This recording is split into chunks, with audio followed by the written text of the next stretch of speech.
दोस्तों नमस्कार, मैं हूं संजीत कुमार और आपने देखना शुरू कर दिया है ज्ञान असली जॉब न्यूज। दोस्तों आज बात करेंगे बिहार चौकीदार वैकेंसी जो है उसका क्या अपडेट निकल कर आया है और कौन आवेदन कर सकता है। बहुत सारे मुद्दे को हम लेकर के आए हैं और निश्चित रूप से ये वीडियो जो है वो आपके लिए बहुत ही फायदेमंद साबित होगा।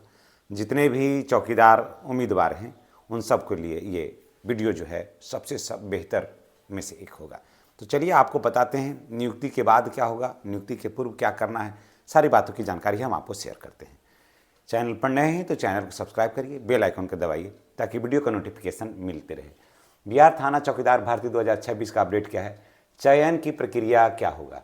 चयन का प्रक्रिया ठीक वही होगा जो होमगार्ड में है। जहाँ चयन की प्रक्रिया होमगार्ड में जो चयन की जो प्रक्रिया है वही होगा। तो दौड़ होगा वैसे ही और उसके बाद jump, long jump, high jump. कारण कि देखिए इसका भी मेरिट बनेगा आपको, डॉक्यूमेंट्स पर नहीं, इसका भी मेरिट बनेगा आपको दौड़ पर। तो इसलिए इस बात को ध्यान रखिएगा, ऐसा नहीं कि कागज़ दिखा देंगे तो हो जाएगा, नहीं, आपको दौड़ पर ही मेरिट बनेगा। इसलिए आपको फिजिकल पर ध्यान देना अति आवश्यक है। एक हो गया। फी लगेगा तो आप जान लीजिए कि फ़ी इसमें नहीं लगेगा, फ़ी बिल्कुल नहीं लगना है और निःशुल्क होगा।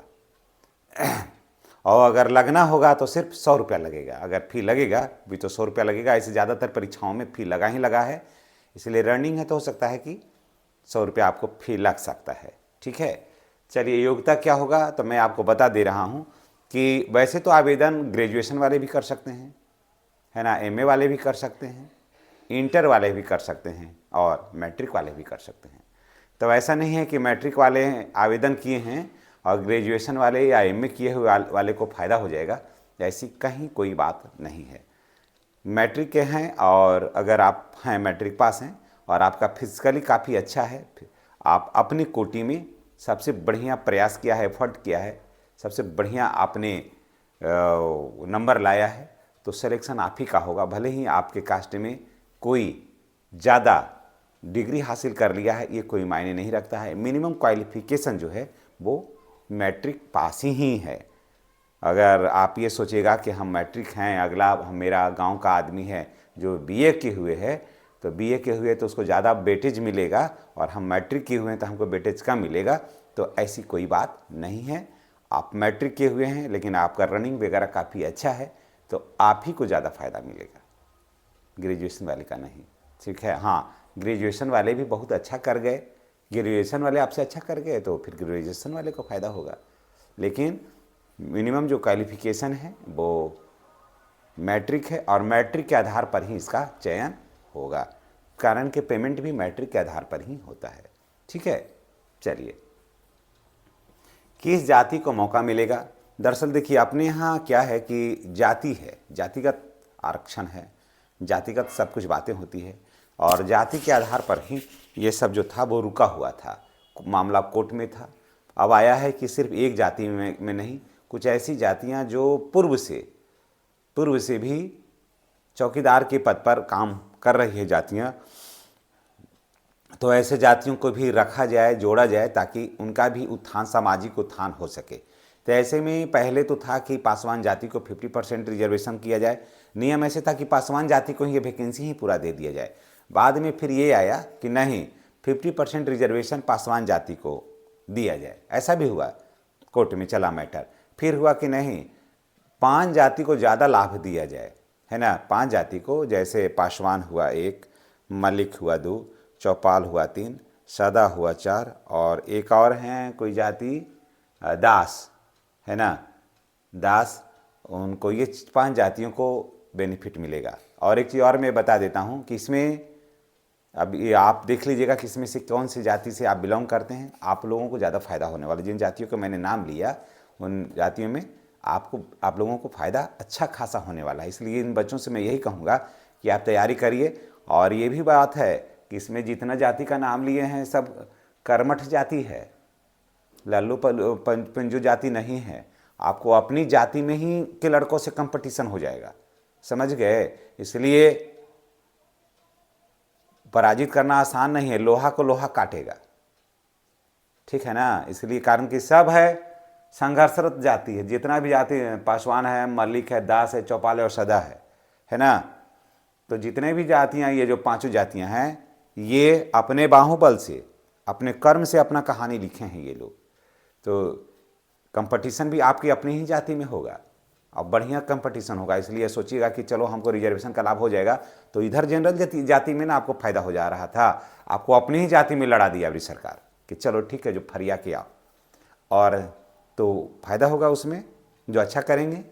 और 35% सीट जो है वो महिला के लिए होगा।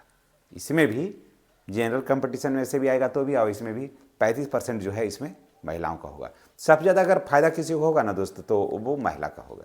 आप देख लीजिएगा, एग्ज़ाम होगा या नहीं होगा, तो आप जान लीजिए कि एग्ज़ाम नहीं होगा, लेकिन फिजिकल टेस्ट होना है। फिजिकल टेस्ट आपका होगा, एग्ज़ाम नहीं होगा, रिटन एग्ज़ाम नहीं होगा, लेकिन फिजिकल टेस्ट होगा आपका।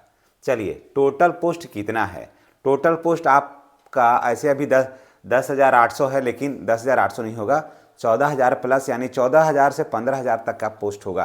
कारण कि अभी बहुत सारे चेक पोस्ट खुले हैं, बहुत सारे पोस्ट खुले हैं जहाँ पर एक्स्ट्रा कोई भी कर्मचारी नहीं है। तो सबसे कम वेतन पर सबसे बेहतर ड्यूटी देने वाला चौकीदार है उसमें, तो चौकीदार को ही रखा जाएगा वहाँ।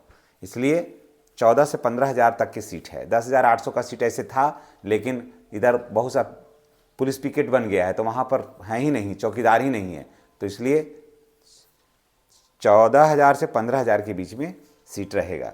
कब आवेदन होगा? तो 20 जून के बाद कभी भी इसमें आवेदन हो सकता है। 20 जनवरी के बाद कभी भी आवेदन होगा, 20 जनवरी 2026 के बाद। अभी खड़मास से बहुत सा वैकेंसियाँ भी बंद है। सरकार भी अब खड़मास देखती है, ये देखती है, वो देखती है। तो 20 जनवरी के बाद कभी भी आवेदन इसमें शुरू हो जाएगा। और आवेदन के लिए आपको पेपर क्या चाहिए, दस्तावेज क्या चाहिए, ये भी हम आपको बताते हैं। आवेदन के लिए मैट्रिक का मार्कशीट, आधार, जाति, आय, आवासीय, जनरल हैं तो ईडब्ल्यूएस बनाइए, और एनसीएल बनाइए अगर आप ओबीसी हैं तो। इन सारे डॉक्यूमेंट्स को आप बनाइए और अप टू डेट रखिए। जाति, आय, आवासीय तो एकदम अप टू डेट रखिएगा, तभी होगा। और सिर्फ बिहार के ही निवासी इसमें आवेदन कर सकता है। आयु होगा 18 से लेकर के 37 वर्ष जनरल और ईडब्ल्यूएस को, और ओबीसी को 18 से लेकर के 40 वर्ष, महिला हो या पुरुष। जनरल महिला और ईडब्ल्यूएस महिला को भी 40 वर्ष। एसी एसटी महिला हो या पुरुष 18 से 42 वर्ष, ये होगा। पेमेंट मिलेगा आपको लगभग 28,000 रुपया। अभी 28,000 रुपया से स्टार्टिंग हो जाएगा, और 8वां पे कमीशन जब लागू होगा तो आपको वही लगभग 42 से 43,000 रुपया आपको मिलेगा। तो चलिए, जानकारी कैसी लगी है कमेंट करके बताइएगा। और एक चीज़ और बता देते हैं कि बिहार टीचर पॉइंट नाम से एक और में ही मेरा चैनल है, जिसमें सिर्फ शिक्षकों से जुड़ा हुआ मैसेज आता है, उस पर समाचार चलता है। तो अगर आपके घर में भी अगर कोई हैं और शिक्षक बनने का ख्वाहिशमंद भी हैं अगर आप, तो बिहार टीचर पॉइंट को, चैनल को जो सब्सक्राइब अवश्य करिएगा, निश्चित रूप से आपको फ़ायदा मिलेगा। तो दोस्तों, ये जानकारी थी, कैसी लगी है कमेंट करके बताइएगा। इसी के साथ मैं आपसे विदा लेता हूँ।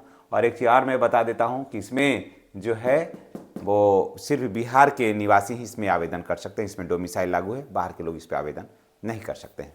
धन्यवाद। चैनल को सब्सक्राइब कर लीजिएगा।